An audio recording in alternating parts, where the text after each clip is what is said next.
कौन से प्रोडक्ट शामिल होते हैं, वो प्रोडक्ट्स इंक्लूडेड होते हैं जो हमारी बॉडी के जो मुख्तलिफ न्यूट्रंस होते हैं उनकी रिप्लेनिशिंग कर रहे होते हैं। रिप्लेनिशिंग का मतलब है कि जो मैंने जिक्र किया था कि हमारी बॉडी में जो मुख्तलिफ सिस्टम्स है वो कंटिन्यूस बेस पे, रेगुलर बेस पे जो है वो काम कर रहे हैं, अपना फंक्शन जो है वो परफॉर्म कर रहे हैं।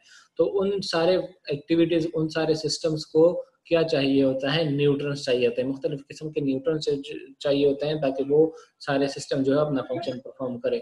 और वो न्यूट्रंस जो है वो, उन न्यूट्रंस का हमारी बॉडी में, हमारे जिस्म में एक ज़ख़ीरा मौजूद होता है और उस ज़ख़ीरे से जो है वो आहिस्ता आहिस्ता वो सारे न्यूट्रंस इस्तेमाल हो रहे होते हैं। तो अगर हम वो सारे न्यूट्रंस जो है वो हमारा दोबारा से उनकी रिप्लेनिशिंग नहीं करते, भराई नहीं करते, उस ज़ख़ीरों को दोबारा फुलफिल नहीं करते, तो क्या होगा कि वो लेवल एक ना एक दिन जो है वो ज़ीरो पे आ जाएगा और उन न्यूट्रंस पे जो सिस्टम्स रिलाई कर रहे थे, जो जिन सिस्टम्स का इन न्यूट्रंस पे इन्हिसार था, तो वो सिस्टम जो है वो आहिस्ता-आहिस्ता काम करना छोड़ जाएँगे। तो इस रिप्लेनिशिंग की कैटेगरी में जो प्रोडक्ट शामिल होते हैं, वो हमारी बॉडी के जो मुख्तलिफ न्यूट्रंस होते हैं, उनकी जो है वो रिप्लेनिशिंग कर रहे होते हैं। इसमें जो कल हमने प्रोडक्ट डिस्कस किया था, वो कैल्शियम कैप्सूल्स है। कैल्शियम कैप्सूल्स हमने डिस्कस किया था कि वो किस तरह जो है वो मुख्तलिफ हमारी बॉडी के जो फंक्शंस होते हैं, उसमें जो है वो किरदार अदा करते हैं। और आज के टॉपिक में हम जो है वो डिस्कस करेंगे जिंक कैप्सूल्स के। जिंक कैप्सूल्स बेसिकली क्या है और ये कैसे जो है वो हमारी बॉडी के लिए हेल्पफुल है। तो बाकायदा आगाज़ करते हैं मेरे ख्याल से ट्रेनिंग का। पार्टिसिपेंट्स भी काफ़ी आ गए हैं। अच्छा, ट्रेनिंग स्टार्ट करने से पहले मैं दोबारा रिपीट करता चलूँ कि जो ये ट्रेनिंग्स होती है, तो हमने मैनेजमेंट ने ये फैसला किया है कि हर वीक एंड में जो है वो इन ट्रेनिंग्स के हवाले से मुख्तलिफ एक शॉर्ट क्विज टाइप होगा, जिसमें जो है वो हम क्वेश्चन आंसर पूछेंगे और वो इसी जो ट्रेनिंग में जो बातें डिस्कस होती हैं इन्हीं से रिलेटेड होंगी। तो जो लोग वो क्विज क्वालिफाई करेंगे, ठीक है, तो उनके लिए फिर जो है वो गिफ्ट्स भी दिए जाएंगे जो क्वालिफायर्स हैं। तो कोशिश किया करें कि ये जो क्विज ट्रेनिंग्स होती है इनको अटेंटिवली लिया करें और आपके जो बाकी मेंबर्स होते हैं उनको भी जो है वो इनवाइट किया करें ताकि वो जो है वो इस ट्रेनिंग से फ़ायदा उठाएं। तो शुरू करते हैं। आज का टॉपिक है हमारा जिंक कैप्सूल। जिस तरह मैंने जिक्र किया कि ये कौन सी कैटेगरी से बिलोंग करता है, रिप्लेनिशिंग की कैटेगरी से बिलोंग करता है। रिप्लेनिशिंग की कैटेगरी वो कैटेगरी है जो हमारी बॉडी के जो मुख्तलिफ न्यूट्रंस होते हैं उनकी जो है वो दोबारा से रिप्लेनिशिंग करती है।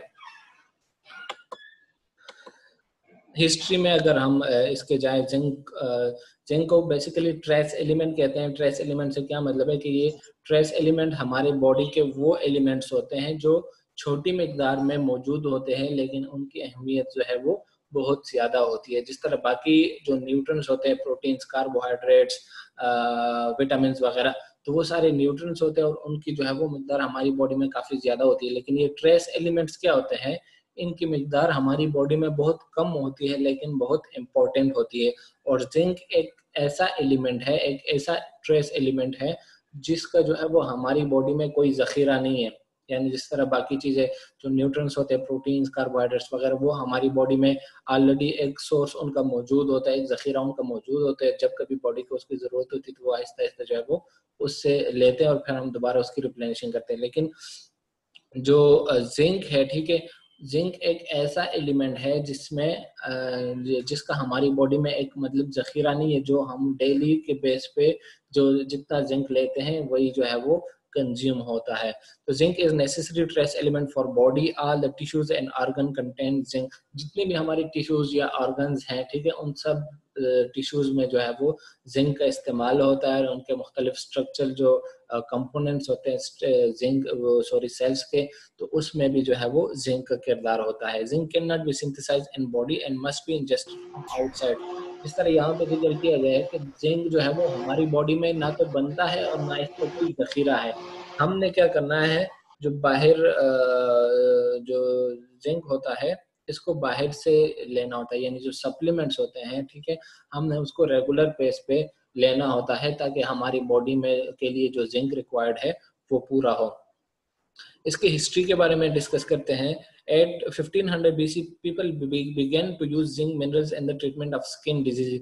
आज से तकरीबन 1500 BC में जो लोग थे उन्होंने क्या किया था कि जिंक का इस्तेमाल तब से जो है वो शुरू होता चला आ रहा है।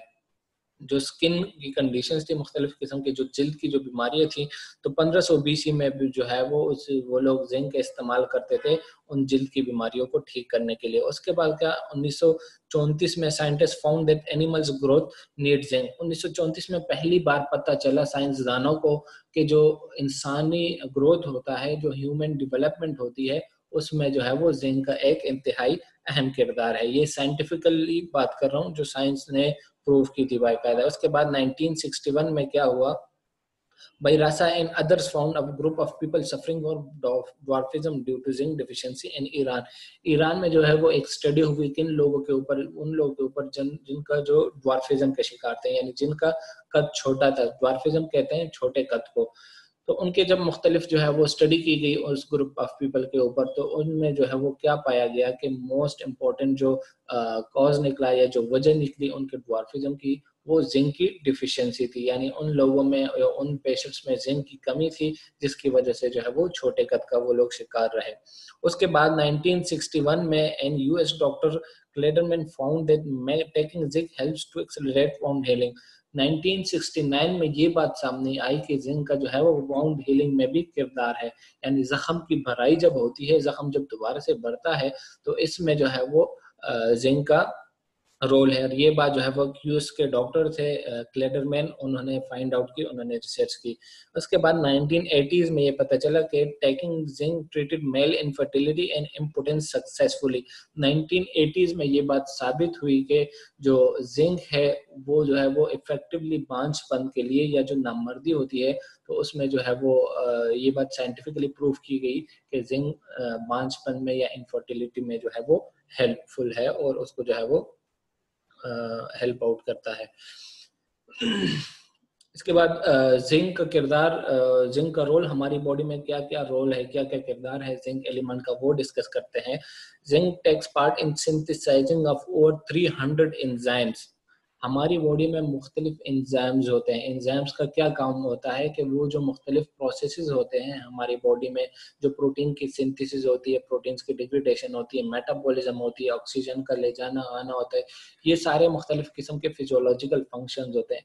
तो इन सारे फंक्शंस में क्या होता है कि कहीं ना कहीं पे, बल्कि हर जगह पे मुख्तलिफ एंजाइम्स इन्वॉल्व होते हैं। ठीक है, एंजाइम्स बेसिकली प्रोटीन्स की तरह एक बायोकेमिकल्स होते हैं जो हमारी बॉडी के जो मुख्तलिफ फिजियोलॉजिकल फंक्शंस है उसमें जो है वो हेल्प आउट करते हैं। तो ये जिंक का क्या किरदार है, it takes part in synthesizing of 300 enzymes. हमारी बॉडी में जो 300 ऑलमोस्ट 300 के करीब एंजाइम्स हैं, उनके बनने में, उनकी प्रोडक्शन में जो है वो जिंक का किरदार है। तो इसका मतलब है अगर जिंक में, किसी बॉडी में जिंक की डिफिशियंसी है, तो इस जिंक की डिफिशियंसी की वजह से ये सारे एंजाइम्स की प्रोडक्शन मुतासिर होगी, और या तो इन जो अनफंक्शनल एंजाइम्स प्रोड्यूस होंगे, या जो है वो एंजाइम्स ऐसे प्रोड्यूस होंगे कि वो अपना फंक्शन परफॉर्म नहीं कर सकेंगे। तो 300 एंजाइम, 300 के एंजाइम्स का प्रोडक्शन जो है वो जिंक पे डिपेंड करती है। इसके अलावा accelerate cell division and growth, improves hair and skin. Cell division जब होती है हमारी बॉडी में, मुख्तलिफ किस्म की हमारी बॉडी में जो सेल्स होते हैं उनकी रेगुलर बेस पे डिवीजन होती है, मल्टीप्लिकेशन होती है। जो पुराने सेल्स हैं वो डेड होते हैं, वो मरते हैं, और नए सेल्स जो है वो बनते हैं। तो जिंक का किरदार इन सेल डिवीजन में है। इन सेल की रीजनरेशन या रीजनरेशन जो होती है उसमें जिंक का किरदार है। इसके अलावा ग्रोथ, जो हमारे हेयर्स और स्किन की जो ग्रोथ है, क्योंकि स्किन में जो हमारी स्किन की सरफेस है, इस पे भी रेगुलर बेस पे, बल्कि डेली हजारों की तादाद में हमारे स्किन के जो सेल्स हैं वो मरते हैं और श्रेड होते हैं। यानी हमारे स्किन जो है वो हजारों की तादाद में इसके सेल्स मरते हैं, और उसी तरह जो है वो रेगुलर बेस पे नए सेल्स बनते हैं। तो इन स्किन के सेल्स की जो रिकवरी होती है या रिन्यूअल होती है, इसमें भी जिंक का बहुत अहम किरदार है। और इसके अलावा जो हमारा जो हेयर ग्रोथ है, हेयर फॉलिकल्स में जो है वो जिंक का एक बहुत अहम किरदार है। और मोस्टली जो ऐसे लोग जिनके बाल बहुत ज्यादा गिरते हैं, या जो बाल जिनके वीक होते हैं, तो उनमें जो है वो जिंक की एक एक वजह जो है वो जिंक की डिफिशियंसी भी होती है। इसके अलावा complete body growth and development specially for children. Children की डेवलपमेंट जब हो रही होती है, स्पेशली बोन की डेवलपमेंट, तो बोन की डेवलपमेंट में सबसे अहम इम्पॉर्टेंट रोल सबसे पहले तो कैल्शियम का है। वो हमने कल डिस्कस किया था कि किस किस एज में जो है वो कैल्शियम सबसे ज़्यादा रिक्वायर्ड होता है, क्योंकि जो बोन डेवलप हो रहे होते हैं, जब हड्डियों की डेवलपमेंट या हड्डियाँ बन रही होती हैं, तो उसमें जो है वो मुख्तलिफ एलिमेंट्स रिक्वायर्ड होते हैं। इसमें सबसे इम्पोर्टेंट कैल्शियम था, और जिंक भी जो है वो कैल्शियम के बाद एक इम्पॉर्टेंट ट्रेस एलिमेंट है जो बोन की ग्रोथ है या जो चिल्ड्रन की डेवलपमेंट है उसके लिए। इसके अलावा इम्प्रूव इनफर्टिलिटी, जो बांझपन है या जो नामर्दी है, उसमें ये हेल्पफुल है। किस तरह बाई स्टिमुलेटिंग मुख्तलिफ जो मेल हार्मोन्स होते हैं उनकी प्रोडक्शन को इंक्रीज करता है, और इस तरीके से जो है वो इनफर्टिलिटी में ये हेल्पफुल है। Effect on taste and appetite, good for eyesight, prevent cell dementia and improve healing of body wound. मुख्तलिफ किस्म के जो बॉडी वाउंड्स होते हैं रोजमर्रा की बेस पे जो है वो छोटे इंटरनल वाउंड्स भी होते हैं, एक्सटर्नल वाउंड्स भी होते हैं। तो इंटरनल वाउंड की हीलिंग में जिंक बहुत इंपॉर्टेंट रोल है। इसके अलावा आई साइट में इसका रोल है। आई साइट को जो मुख्तलिफ बीमारियां होती हैं इनिशियल एज में आई साइट की, तो वो जो है वो जिंक की डिफिशियंसी की वजह से हो सकती है। इसके अलावा प्रिवेंट सिंसाइल डिमेंशिया, डिमेंशिया कहते हैं यादाश्त की कमजोरी को, यादाश्त जो जिन लोगों की यादाश्त नहीं रहती या जिन लोगों की वीक मेमोरी होती है, तो ऐसे लोग जो है वो एक कॉज या एक वजह जो है वो जिंक की डेफिशिएंसी है। इसके अलावा काजेज ऑफ जिंक डिफिशियंसी। अब बातें हैं कि किसी बंदे में जो जिंक की डिफिशियंसी होती है, अगर कोई बंदा जो है वो जिंक का डिफिशिएंट है, तो क्यों डिफिशिएंट है, कौन कौन सी इसकी कॉजेज होती हैं, तो उनको जो है वो हम 4 टाइप्स में या 4 स्टेप्स में डिवाइड करते हैं। जिंक की जो डिफिशियंसी है या जिंक की कमी को जो हम 4 टॉपिक्स में डिवाइड करते हैं। या तो इनएडिक्वेट इनटेक, जो वो जिंक ले रहा है, वो बंदा जिंक ले रहा है, वो इनएडिक्वेट है, वो वाफिर मिकदार में जिंक नहीं ले रहा, यानी जो उसके लिए जिंक रिक्वायर्ड है उतने अमाउंट में जो है वो जिंक नहीं ले रहा। दूसरे नंबर पे क्या है, मेल एब्जॉर्प्शन। मेल एब्जॉर्प्शन का मतलब है कि जो वो बंदा जिंक तो प्रॉपर अमाउंट में ले रहा है, जो जिंक उसके लिए रिक्वायर्ड है वो ले तो रहा है, लेकिन उसकी एब्जॉर्प्शन नहीं हो रही, वो हमारी खून तक नहीं पहुंच रहा। जिंक कहाँ पे रिक्वायर्ड होता है, हमारे ब्लड में रिक्वायर्ड होती है। जब हमारे जिंक हमारे ब्लड में पहुंचता है, तो इसका मतलब है कि हम कह सकते हैं कि जो प्रॉपर जो हमारे लिए रिक्वायर्ड जिंक है वो हमने ले लिया है। लेकिन बाज़ औक़ात क्या होता है कि हम तो प्रॉपर अमाउंट में वो जिंक ले रहे होते हैं, लेकिन उसकी एब्जॉर्प्शन नहीं हो रही होती। उसके बाद तीसरी वजह, ये तीसरी कैटेगरी कौन सी है, डिमांड इंक्रीज। जब किसी बंदे में जिंक की डिमांड इंक्रीज हो जाए, क्वांटिटी जो इनटेक ले रहा है या जो बाहर से ले रहा है वो तो अपने मतलब जो नॉर्मल लेवल है उसके हिसाब से ले रहा है, लेकिन कुछ स्टेजेस में ऐसे होता है जिसमें जिंक की डिमांड इंक्रीज हो जाती है। तो जब जिंक की डिमांड इंक्रीज हो गई है, तो वो बंदा जो है वो जिंक उतना ही ले रहा है जितना वो पहले ले रहा था, तो इससे जो है वो जिंक की डिफिशियंसी होती है। इसके बाद टू मच लॉस। एक और वजह क्या हो सकती है कि वो जो जिंक ले रहा है या जो जिस्म से बहुत ज्यादा तादाद में जिंक जो है वो लॉस हो रहा है। तो अब इंडिविजुअली हम इसको डिस्कस करते हैं कि इनएडिक्वेट इंटेक क्यों होता है। लैक ऑफ एनिमल फूड, बीपीके food and zinc loss during food processing. इसकी भी जो है वो 2 वजूहात हो सकती हैं। जो वाफिर मिकदार में या जो ज़रूरत के मुताबिक जितना जिंक रिक्वायर्ड होता है उसको ना लेने की 2 वजूहात होती हैं। एक तो जो है वो एनिमल फूड, जो एनिमल फूड होता है वो इम्पोर्टेंट सोर्स है जिंक का। तो या तो मतलब हम मोस्टली एनिमल सोर्स यूज़ नहीं कर रहे हैं, या जो सोर्स यूज़ कर रहे हैं या जो हम खुराक यूज़ कर रहे हैं उसकी बहुत ही ज़्यादा प्रोसेसिंग कर रहे हैं। तो प्रोसेसिंग के वक्त क्या होता है कि जो जिंक होता है वो डिग्रेड हो जाता है, उसका असर जो है वो ख़त्म हो जाता है। तो ये कौन सी कैटेगरी में आता है, इनएडिक्वेट अमाउंट, इनएडिक्वेट इनटेक जो है उसमें 2 चीज़ें शामिल हैं। या तो हम एनिमल सोर्स को यूज़ नहीं कर रहे, या जो हम सोर्स यूज़ कर रहे हैं या जो फूड यूज़ कर रहे हैं उसको बहुत ज़्यादा प्रोसेसिंग हाई टेम्परेचर पे पका रहे हैं, या जिससे क्या होता है कि जिंक की डिग्रेडेशन हो जाती है। इसके अलावा मेल एब्जॉर्प्शन, वो कौन सी कंडीशन है जिसमें एब्जॉर्प्शन प्रॉपर नहीं होती। जो बंदा जिंक ले तो रहा होता है, मतलब जो फूड वो ले रहा होता है उसमें तो जिंक शामिल है, लेकिन वो जिंक हमारे ब्लड तक नहीं पहुंच रहा। वो क्यों, उसकी क्या वजह हो सकती है। डायरिया एक इम्पोर्टेंट कॉज है। डायरिया में क्या होता है कि हम जो भी चीजें खाते हैं वो ऐसा जो है वो हमारी जिस्म से निकल जाती है without entering the blood circulation में पहुंचने से पहले पहले जो है वो हमारे लार्ज इंटेस्टाइन के थ्रू जो है वो हमारी जिस्म से निकल जाती है, तो वो जिंक लेने का जो है वो फायदा ही नहीं रहा। इसके अलावा phytic acid and crude fibre and serial obstruct absorption, कुछ ऐसे खुराक होती है जो दालें वगैरह होती है उसमें मुख्तलिफ किस्म के कंपाउंड्स होते हैं, वो कंपाउंड्स हमारे जिंक की एब्जॉर्प्शन को रोकते हैं। यानी जो हम जिंक ले रहे होते हैं तो उसको खून में जाने से जो है वो ये कंपाउंड्स रोकते हैं। वो कौन कौन से कंपाउंड्स हैं? Phytic acid and crude fibres, ये वो कंपाउंड्स हैं जो जिंक की एब्जॉर्प्शन को रोकते हैं। और ये कौन सी चीजों में शामिल होते हैं? जो मोस्टली सीरियल्स होती हैं, दालें वगैरह, तो उनमें ये कंपाउंड जो है वो पाए जाते हैं। इसके अलावा टू मच अल्कोहल, जो अल्कोहल का इनटेक जो लोग ज्यादा करते हैं, तो अल्कोहल का इनटेक भी जो है वो जिंक की एब्जॉर्प्शन को या जिंक के जज़ब होने को जो है वो मुतासिर कर सकता है।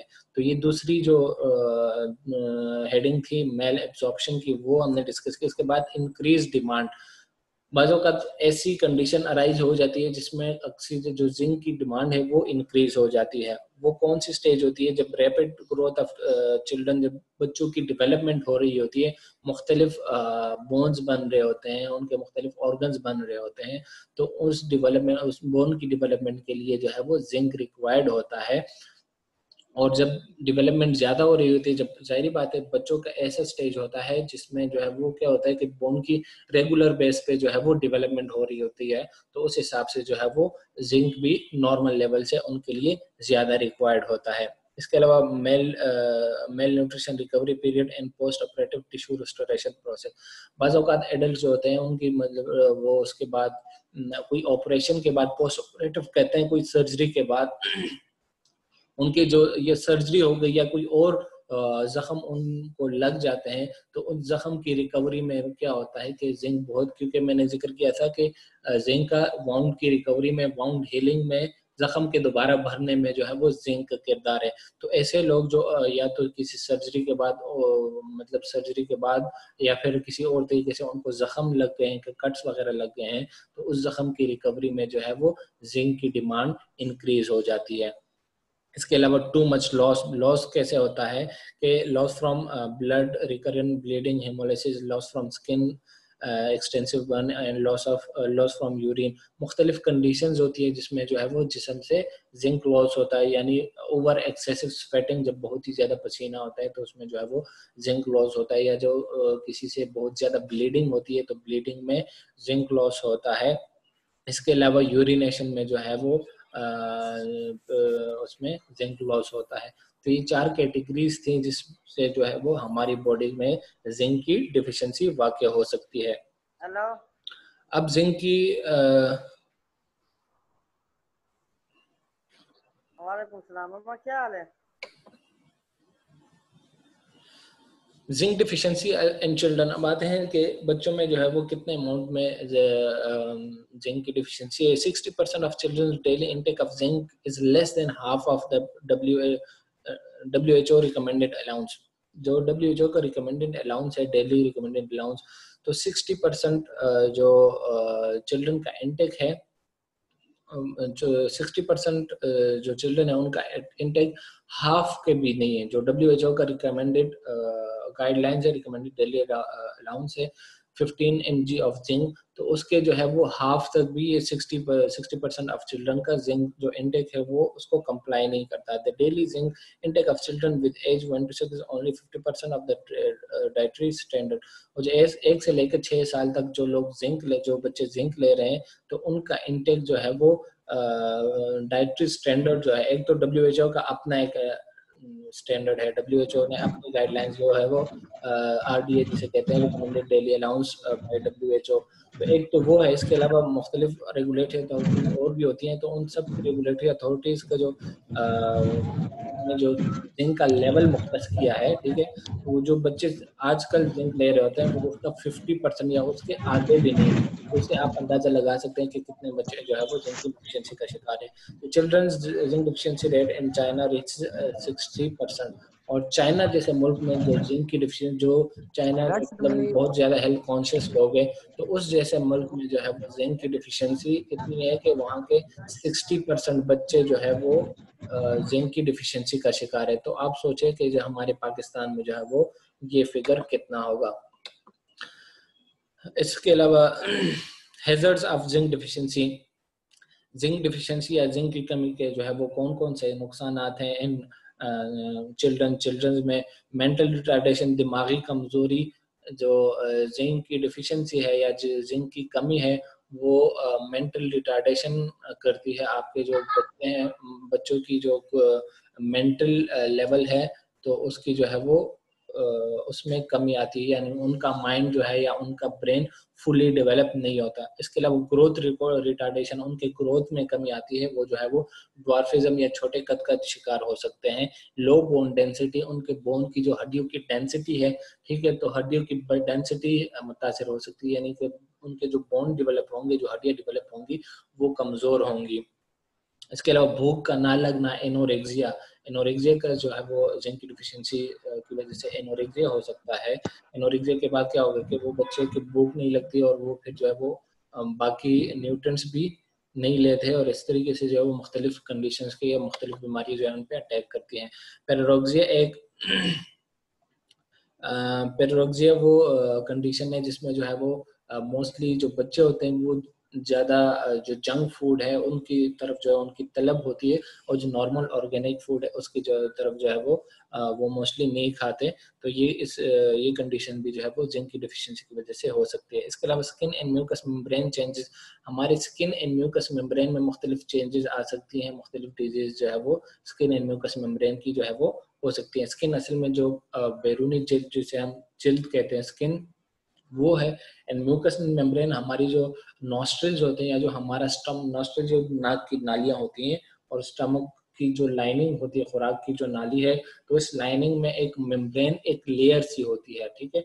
उस लेयर का क्या काम होता है कि वो तो जो नॉस्ट्रिल में जो म्यूकस मेम्ब्रेन है वो तो फौरन जो पार्टिकल्स होते हैं, डस्ट पार्टिकल्स हो गए या मुख्तलिफ जर्म्स हो गए, तो उसको जो है वो जिस्म में दाखिल होने से रोकते हैं। इसके अलावा जो म्यूकस मेम्ब्रेन है वो जो हमारे स्टमक में है, तो वो हमें मुख्तलिफ किस्म के जो स्टमक में जो मैदे में हमारे डाइजेस्टिव एंजाइम्स होते हैं, तो उन डाइजेस्टिव एंजाइम्स को जो है वो स्टमक के वॉल को उससे जो है वो रोकते हैं।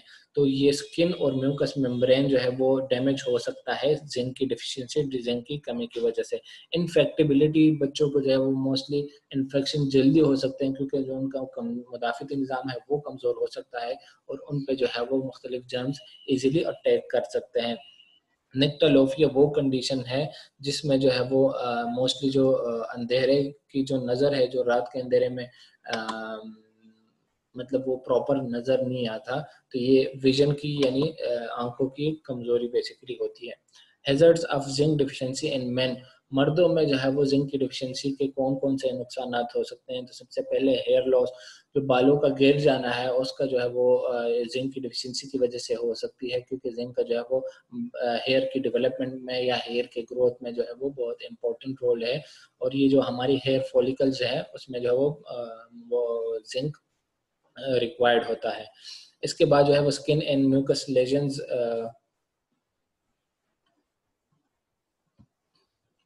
अच्छा हमारे पास जो है वो 10 मिनट्स का टाइम रह गया है, तो कोशिश करेंगे कि जितना भी इस 10 मिनट्स में कवर हो गया है तो वो कवर करने की कोशिश करेंगे। इसके बाद जो रह जाए तो इंशाल्लाह वो हम नेक्स्ट डे से उधर से ही जो है वो उसी स्लाइड से कंटिन्यू करेंगे।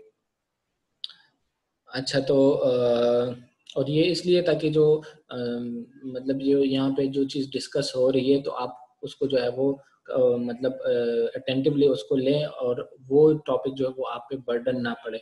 तो कोशिश करें कि जो मतलब मैं डिस्कशन कर रहा हूँ या जो प्रेजेंटेशन दे रहा हूँ तो उसको जो है वो साथ साथ लिख भी लिया कर और गौर से जो है वो इस पर ट्रेनिंग को लें। अच्छा तो जो अच्छा जिंक डिफिशिएंसी, मर्दों में जो है वो जिंक की डिफिशिएंसी के कौन कौन से नुकसान आते हैं। तो हेयर लॉस हमने डिस्कस किया। इसके बाद स्किन एंड म्यूकस लेजन्स, हमारी जो स्किन है या जो म्यूकस मेम्ब्रेन है उसके जो है वो डैमेज हो सकता है। इसके अलावा इनफर्टिलिटी, बांझपन, जो तौलीदी निज़ाम है वो मुतासर होता है। सेक्सुअल इम्पोर्टेंस का शिकार हो सकते हैं मर्द जिंक की डिफिशियंसी की वजह से। एनोरेक्सिया, भूख की कमी या भूख का ना लगना, ये भी जो है वो जिंक की डिफिशियंसी की वजह हो सकती है। डिक्लाइन इन इम्यून सिस्टम, मुदाफ़िती निज़ाम का कमज़ोर होना, मुदाफ़िती निज़ाम जो है वो जिंक से कमज़ोर, जिंक की कमी की वजह से जो है वो मुदाफ़िती निज़ाम कमज़ोर हो सकता है, और मुदाफ़िती निज़ाम के कमज़ोर होने के बाद जो है वो और मुख्तलिफ़ किस्म की बीमारियाँ जो है वो पैदा हो सकती है। आपकी बॉडी पे जो है वो मुख्तलिफ़ जर्म्स जो होते हैं, मुख्तलिफ़ टॉक्सिन्स जो है वो ईज़िली अटैक कर सकते हैं और ईज़िली जो है वो आप बीमार हो सकते हैं। हाइपो एमनीजिया, यादाश्त का ना रहना या जो है वो कम यादाश्त रहना, मेंटल, क्योंकि जिंक का किरदार जो है वो मेंटल डेवलपमेंट में या ब्रेन की डेवलपमेंट में बहुत इम्पोर्टेंट है। तो जब हमारी बॉडी में जिंक की डिफिशियंसी होती है तो हमारा मेंटल लेवल जो है वो या हमारे ब्रेन में जिस जगह पे जिंक रिक्वायर्ड है उसको वो एडिक्वेट अमाउंट में जिंक नहीं मिलता, और जो मुख्तलिफ ब्रेन का जो फंक्शन है वो जो है वो मुतासर होता है। इट अफेक्ट्स विजन, इसके अलावा ये नज़र को भी जो है वो मुतासर कर सकता है, और आई साइट से रिलेटेड मुख्तलिफ बीमारियां जो है वो इससे पैदा हो सकती हैं। इसके अलावा स्लो रिकवरी ऑफ वाउंड, कुछ ऐसे हजरात आप लोगों ने देखे होंगे, कुछ लोग जिनकी वाउंड रिकवरी जो है वो प्रॉपर नहीं होती, उनको छोटे से भी कट्स लग जाए या छोटा सा भी जख्म लग जाए तो वो जख्म जो है वो उनकी हीलिंग प्रॉपर नहीं होती। ये क्यों? मतलब वो छोटे जख्म भी जो है वो काफ़ी टाइम लेता है रिकवर होने में। तो ये किस वजह से? ये बेसिकली इस जिंक की डिफिशियंसी की वजह से, जिंक की डिफिशियंसी की वजह से, क्योंकि जिंक का किरदार होता है वाउंड हीलिंग में, रिबाउंड की रिकवरी में। जब हमारी बॉडी में जो है वो जिंक प्रॉपर अमाउंट में नहीं है तो जो जख्म की रिकवरी है वो जो है वो मुतासर हो सकती है। इसके अलावा अब आते हैं फंक्शंस ऑफ जिंक के, हमारे जो है वो बॉडी में जो जिंक का क्या किरदार है। तो ये सारी चीज़ें जो है वो हमने पिछली स्लाइड्स में डिस्कस की, फिर भी जो है वो हम इसको यहाँ पे एक्सप्लेन कर लेते हैं। इम्प्रूव सेक्सुअलिटी, आपके तौलीदी निज़ाम जो है वो बेहतरी लाता है। सेक्सुअल इम्पोर्टेंस, उसको जो है वो इम्प्रूव करता है। कैसे? जो रिप्रोडक्टिव सिस्टम है उसमें मुख्तलिफ किस्म के हार्मोन्स पाए जाते हैं, टेस्टोस्टेरोन्स वगैरह, तो जिंक का किरदार होता है उन हार्मोन्स की प्रोडक्शन में। अब ज़ाहिर बात है जिन लोगों में जिंक की डिफिशियंसी होती है तो उनमें जो है वो हार्मोन्स नहीं बन रहे होते हैं, वाफर मकदार में वो हार्मोन्स नहीं बन रहे होते हैं, और जब वो हम वाफर मकदार में वो हार्मोन्स नहीं बन रहे तो उनका जो रिप्रोडक्टिव सिस्टम है वो जो है वो मुतासर होता है। इसके अलावा it is helpful to protect prostate, ये प्रोस्टेट की हिफाजत करता है। प्रोस्टेट बेसिकली एक रिप्रोडक्टिव ऑर्गन, रिप्रोडक्टिव ग्लैंड है, मेल रिप्रोडक्टिव ग्लैंड, और ये जो है वो मुख्तलिफ किस्म के हार्मोन्स और केमिकल रिलीज करता है। और वो केमिकल्स या उन फ्लूइड उन हार्मोन्स का क्या काम होता है? जो मेल रिप्रोडक्टिव ऑर्गन है, स्पर्म्स वगैरह, तो उस स्पर्म्स के मूवमेंट जो है वो उस मूवमेंट को इम्प्रूव करता है। इसके बाद जो है वो it maintains normal spermatogenic function. Zinc जो है ये नॉर्मल जो नुत्फे की मेल रिप्रोडक्टिव ऑर्गन जो है वो नुत्फा बेसिकली होता है, तो ये उसकी मूवमेंट में हेल्पफुल है, उसकी मूवमेंट को इम्प्रूव करता है। The standard of zinc content in sperm is 15 to 30 milligram in 100 ml। 100 ml के जो स्पर्म्स होते हैं इसमें जिंक का कंटेंट कितना होता है? 15 से लेके 30 mg तक। तो इसे आप अंदाजा लगा लें कि स्पर्म के जो फंक्शन में जो है वो जिंक का कितना इंपॉर्टेंट रोल है। इसके अलावा zinc participates the whole process of growth and maturation process of sperm। The zinc participate for whole process of growth and maturation of sperm. Once a man is lack of zinc, it will lead to the decrease in number of sperm, vigor drops, semen non-liquefaction, and eventually cause infertility। जो zinc है इसका जो है sperm की जब production हो रही होती है, प्रोडक्शन से लेके इसकी मूवमेंट या इसकी मैचुरेशन तक, तो इन सारे स्टेजेस में जो है वो जिंक का किरदार रहता है। तो अगर हमारी बॉडी में जिंक की कमी है तो ये सारे स्टेजेस जो हैं या सारे प्रोसेसेस, स्पर्म की डेवलपमेंट, स्पर्म की जो मैचुरेशन है और स्पर्म की जो मूवमेंट है या जो स्पर्म की स्विमिंग है, ये सारे प्रोसेसेस जो है वो मुतासर हो सकते हैं और इंसान जो है वो इनफर्टिलिटी यानी बांझपन की तरफ जो है वो जा सकता है। One time of normal will cause the loss of one. अच्छा, अब आते हैं रिकमेंडेड जो डेली जिंक अलाउंस है, ठीक है, उसकी तरफ के किस स्टेज में है वो, किस स्टेज में कितना अमाउंट ऑफ जिंक जो है वो रिक्वायर्ड है। तो 6 माह तक के बच्चों के लिए जो रिकमेंडेड डेली अलाउंस है, जो नॉर्मल जो रिक्वायर्ड जिंक होता है डेली बेस पे, वो 3 mg पर डे है। यानी 6 माह तक के जो बच्चे होते हैं इनके लिए 3 mg तक डेली जो है वो जिंक रिक्वायर्ड होता है। इसके अलावा 6 माह से लेकर 12 माह तक के जो बच्चों के लिए क्या होता है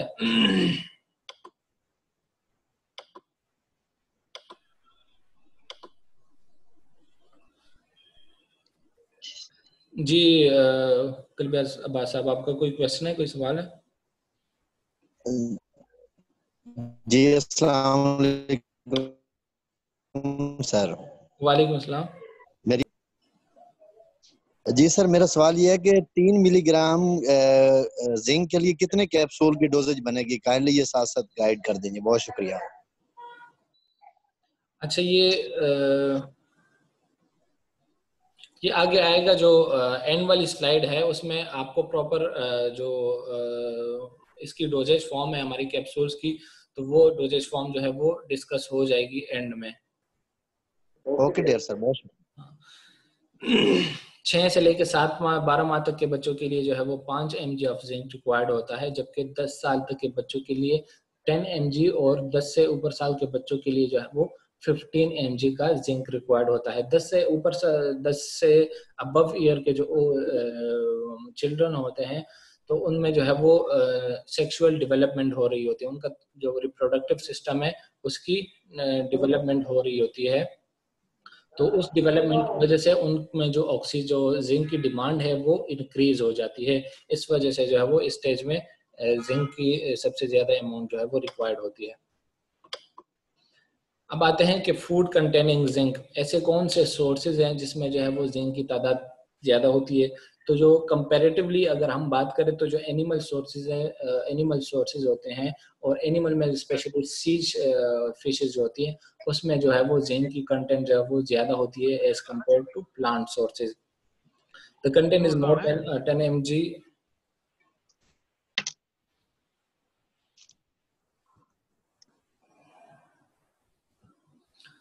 animal food contain more zinc whereas plant food contains less zinc। जो एनिमल सोर्सेज में जो जिंक पाया जाता है वो as compare to plant sources जो है वो ज्यादा होता है। ये आगे जाके हम डिस्कस में सी फिश हो गया या बाकी जो एनिमल लीवर है, कलेजी वगैरह, इसमें जो है वो जिंक की मिकदार जो है वो ज्यादा होती है।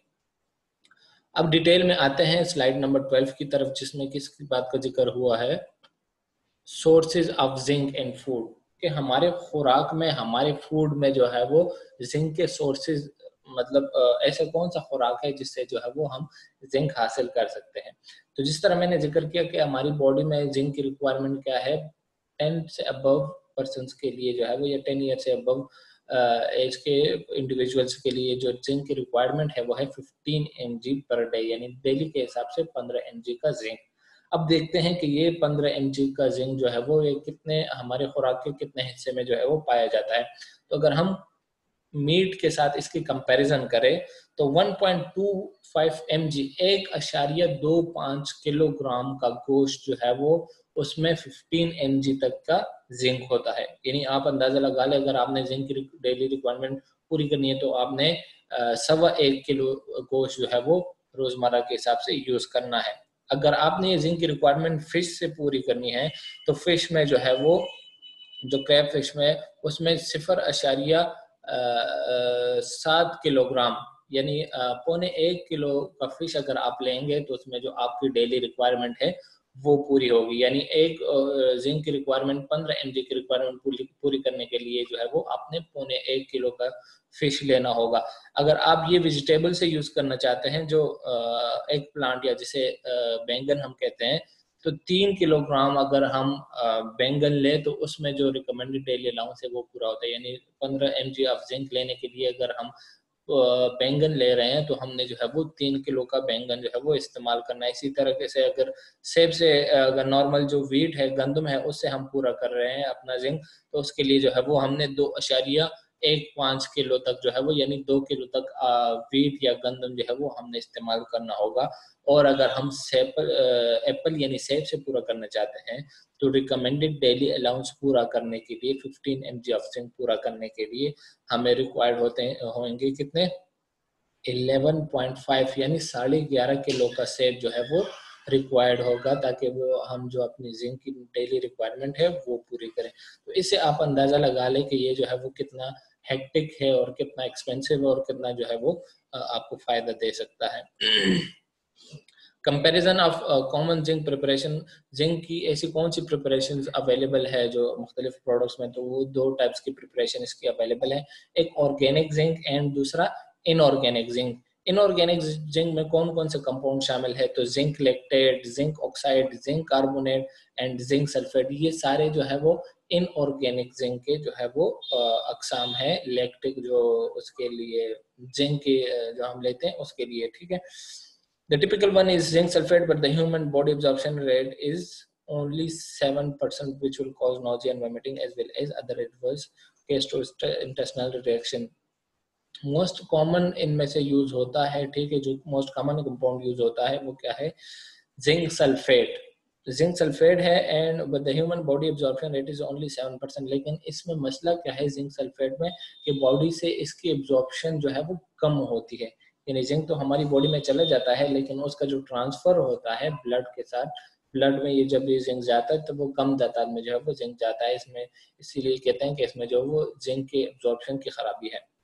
इसके बरक्स जो ऑर्गेनिक जिंक है, ऑर्गेनिक जिंक में कौन कौन से शामिल है, zinc gluconate, zinc lactate, zinc oxalate, zinc citrate etcetera. Comparing to inorganic zinc, its most significant feature is the stimulation to the gastrointestinal tract have been significantly reduced and the oral utilization is high। जो organic zinc है, ठीक है, वो क्या होता है कि जो मुख्तलिफ जो अब जो टाइम्स के प्रोडक्ट, टाइम्स का जो जिंक है उसमें कौन सा ऑर्गेनिक जिंक पाया जाता है, और इनमें से कौन सा जिंक लेक्टेट वाला है जिंक, जो जिंक लेक्टेट है ये जो आपको नजर आ रहा है, ठीक है, तो हमारी प्रोडक्ट में ये जिंक लेक्टेट शामिल है। ये क्या है, it cause stimulation to the gastrointestinal tract that have been significantly reduce and the oral utilization is high. जो प्रीवियस जिंक फॉर्मुलेशन थी जो इनऑर्गेनिक जिंक था, उनमें क्या थी कि स्टमक में उनकी डिग्रेडेशन हो जाती थी, यानी उसको जो है वो ओरली हम फिजिबली नहीं दे सकते थे। तो जो ऑर्गेनिक जिंक है उसमें ये साइड इफेक्ट जो है वो बहुत हद तक कम हो गया है और आप जो है वो उसको ओरली यूज कर सकते हैं and the oral utilization rate is high. अब आते हैं कंपोजिशन ऑफ जिंक। जो जिंक कैप्सूल्स है इसमें कौन कौन से कंपोजिशन है, कौन कौन से कंपाउंड इसमें शामिल है, तो मोस्ट इंपॉर्टेंट या जो एक्टिव फॉर्म है जिसके लिए हम ये प्रोडक्ट लेते हैं वो क्या है, जिंक। और किस फॉर्म में है, जिंक लेक्टेट, यानी ऑर्गेनिक जिंक की फॉर्म में है और उसमें भी जो है वो जिंक लेक्टेट है। Organic acid zinc high absorption and influence by phytic acid, not influenced by phytic acid. जो फाइटिक एसिड है ये क्या होते हैं, ये जिंक के एब्जॉर्प्शन में रुकावट डालते हैं। मुख्तलिफ जो फाइबर्स होते हैं, फाइबर फूड में या जो सीरियल्स होते हैं, दालें वगैरह, उसमें क्या होता है, इसमें फाइटिक एसिड एक कंपाउंड है वो शामिल होता है। तो फाइटिक एसिड जब जिंक के साथ एक जगह एडमिनिस्टर कर रहा होता है स्टमक में, तो इनके आपस में कंपटीशन होती है और फाइटिक जो नॉर्मल जो बाकी चीजें हैं, ठीक है, तो उसमें के साथ जो है वो जिंक इंटरफेरेंस करता है। जबकि फाइटिक एसिड एक ऐसा कंपाउंड है जिसमें जो है वो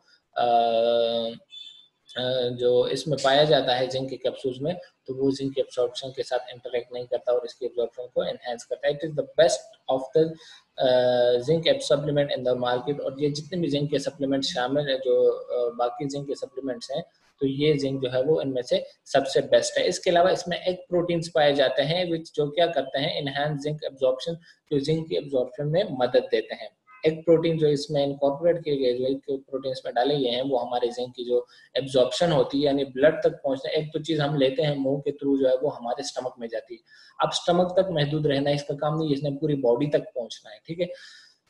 तो जो ये प्रोटीन्स होते हैं ये इनकी क्रॉसिंग में यानी ब्लड तक पहुंचने में इस जिंक की मदद करते हैं। कुछ जिंक ऐसे होते हैं कि वो हम लेने के बाद जो है फौरन ही थ्रू इंटेस्टाइन हमारे जिस्म से निकल जाते हैं, लेकिन नहीं, इसमें जो लैक्टिक एसिड जो एक प्रोटीन्स डाला गया है वो क्या करता है, जिंक की एब्जॉर्प्शन को बेहतर बनाने के लिए जो है वो इनकॉर्पोरेट किया गया था। इसके अलावा ग्लूकोज भी शामिल होता है as the carrier of zinc supplement. और ये क्या है, जिंक के सप्लीमेंट का कैरियर है। Is better than other food because it doesn't contain the disturber for zinc absorption.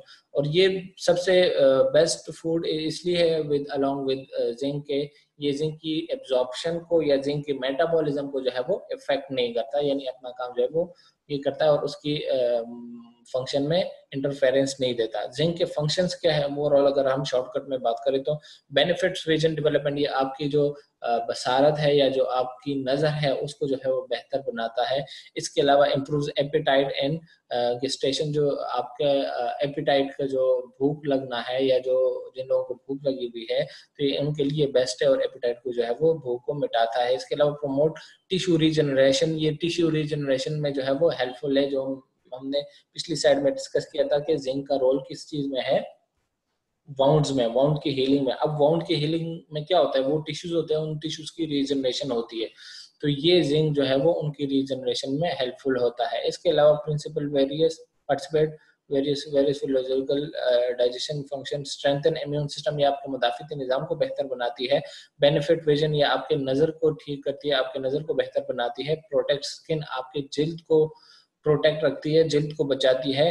Promote sexual dysfunction, अच्छा सेक्सुअल डिसफंक्शन अगर किसी इंडिविजुअल को है, किसी बंदे को है, तो वो उससे जो है वो ख़त्म हो सकती है और उससे जो है वो आपकी जो सेक्सुअल डेवलपमेंट है वो इम्प्रूव हो सकती है। इसके अलावा प्रमोट इंटेलिजेंस डेवलपमेंट, और ये आपके क्या करता है, मेंटेलिटी लेवल को यानी माइंड के लेवल को एक्टिव रखता है, बढ़ाता है। अब जिंक कैप्सूल्स के रिकमेंडेड पीपल कौन से हैं, ऐसे कौन से लोग हैं जो जिंक का इस्तेमाल कर सकते हैं? सबसे पहले growing adolescent and children, particularly people that are picky eaters. जो एडोलेसेंट का एज है, जो 10 से लेकर 17 साल तक एज है, इसमें जो है वो जो लोग हैं तो उनके लिए जो है वो जिंक बहुत ज़्यादा क्वांटिटी में रिकमेंडेड है। इसके अलावा प्रेग्नेंट एंड लैक्टेटिंग मदर, ऐसे खवातीन या ऐसी माएँ जो या तो प्रेग्नेंट हैं, हामला है, और या लैक्टेटिंग वमेन या अपने बच्चों को दूध दे रही हैं, तो ऐसे खवातीन के लिए ये हेल्पफुल है। इसके अलावा पीपल एट डिजीज रिकवरी, ऐसे लोग जो किसी बीमारी से रिकवर हो रहे हैं, रिकवरी की तरफ जा रहे हैं, तो ऐसे लोगों के लिए ये हेल्पफुल है। एंड वाउंड हीलिंग, और अगर किसी को कोई एक्सीडेंट हुआ है, कोई कट लगा है, कोई जख्म लगा हुआ है,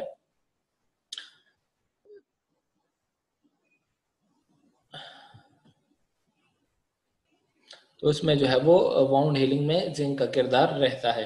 इसके अलावा people with weak body and poor immunity, ऐसे लोग जिनका इम्यून सिस्टम जो मुदाफिती निज़ाम है वो कम होता है,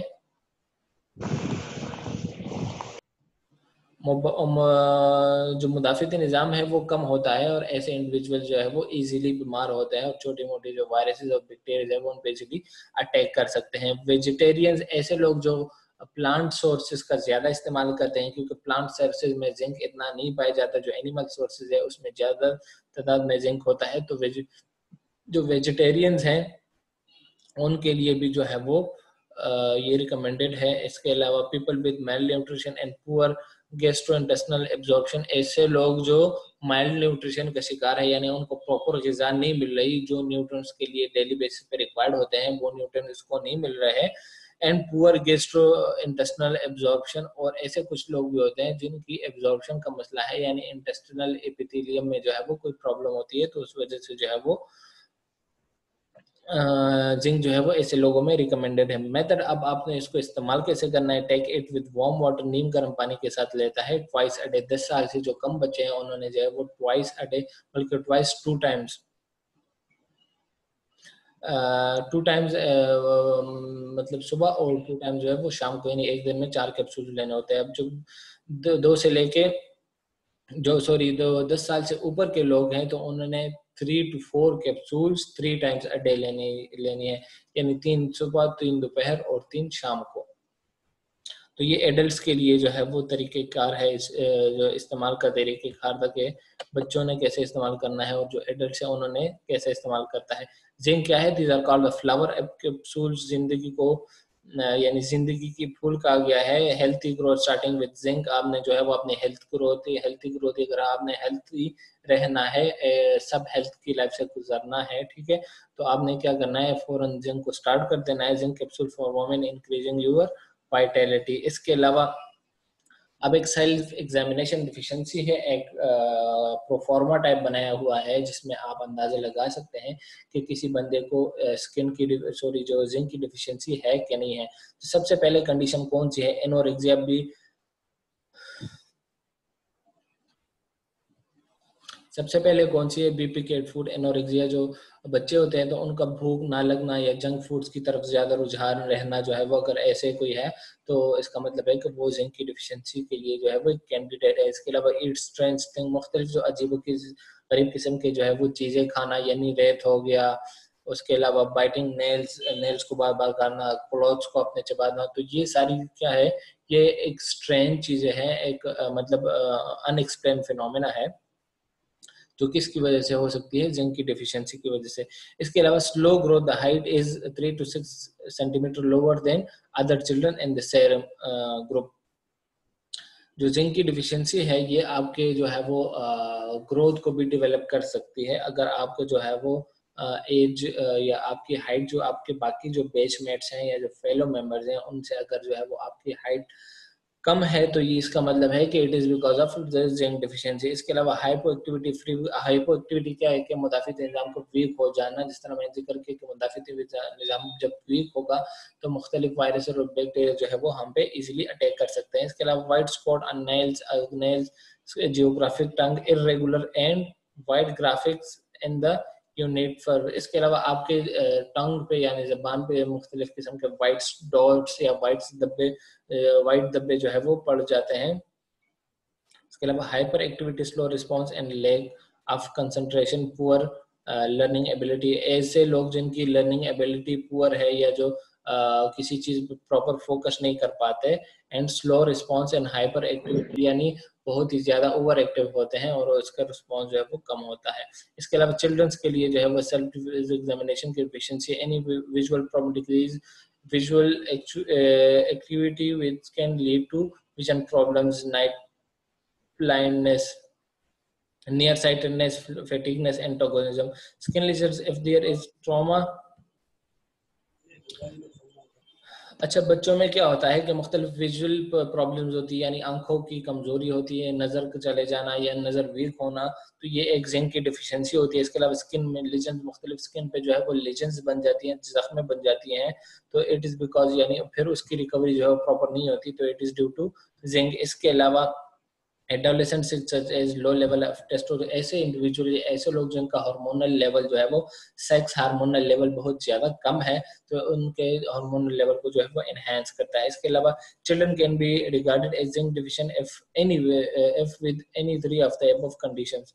अब बच्चों को हम कैसे किसी इंडिविजुअल को डिसाइड कर सकते हैं कि इस बंदे को जिंक की डिफिशियंसी है कि नहीं है? तो जो ऊपर हमने प्रोफार्मा डिस्कस किया, तो इस प्रोफार्मा को जो है वो आपने इंसर्कल करना है कि किस पेशेंट को जो है वो कितने सैंपल, कितने सिम्टम्स हैं। अब अगर उस एक पेशेंट के 3 सिम्टम्स इस चीज से मिलते हैं तो इसका मतलब है कि उसको जो है वो जिंक की डिफिशियंसी और उसको जो है वो जिंक के सप्लीमेंट्स लेने चाहिए। तो ये था आज का हमारा जो, बल्कि आज और कल का टॉपिक था जिंक कैप्सूल। जिंक के बारे में हमने डिस्कस किया कि बेसिकली रिप्लेनिशिंग की कैटेगरी से बिलोंग करता है और कैसे जो है वो ये मुख्तलिफ फिजियोलॉजिकल फंक्शन में अपना फंक्शन परफॉर्म करता है। ये सारी चीजें जो है वो हमने डिस्कस की। तो जो लोग नए आए हैं उनके लिए जो है वो दोबारा बताता चलूं कि आज का टॉपिक था जिंक कैप्सूल्स के बारे में। जिंक कैप्सूल्स से जो इस पिछले स्लाइड्स में वो हमने ऑलरेडी डिस्कस कर लिए थे कल, आज हम रिमेनिंग स्लाइड्स डिस्कस कर रहे थे, लेकिन फिर भी जो है वो मैंने सारे कोर्स को या सारी टॉपिक्स को एक समरी फॉर्म में लाया हूँ, उसको समराइज किया है।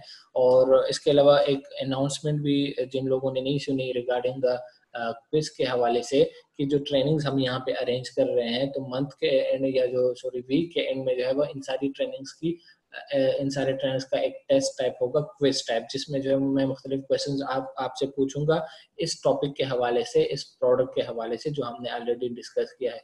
जो लोग इसका सही जवाब देंगे, तो जो लोग अचीवर्स होंगे उनको जो है वो कंपनी की तरफ से मुख्तलिफ गिफ्ट जो है वो भी दिए जाएंगे। तो हम काइंडली जो है वो इस ट्रेनिंग्स को जो है वो अटेंटिवली लिया करें, बाकी फ्रेंड्स को भी इनवाइट किया करें, बाकी टीम मेंबर्स को भी इनवाइट किया करें, ताकि ये माहौल या ये डिस्कशन जो है वो ये फ्रूटफुल रहे। तो आगे जो है वो अभी है 4-5 मिनट कुछ टाइम है, तो अगर आप लोग कुछ डिस्कस करना चाहते हैं, कोई बंदा कोई क्वेश्चन करना चाहते हैं, कोई क्वेरी है किसी की, तो वो कर सकते हैं। मौसम है बैठने जाना सड़क पे, वैसे दे दिया फिर बाद चाहे ज्यादा टाइम दे दें। सॉरी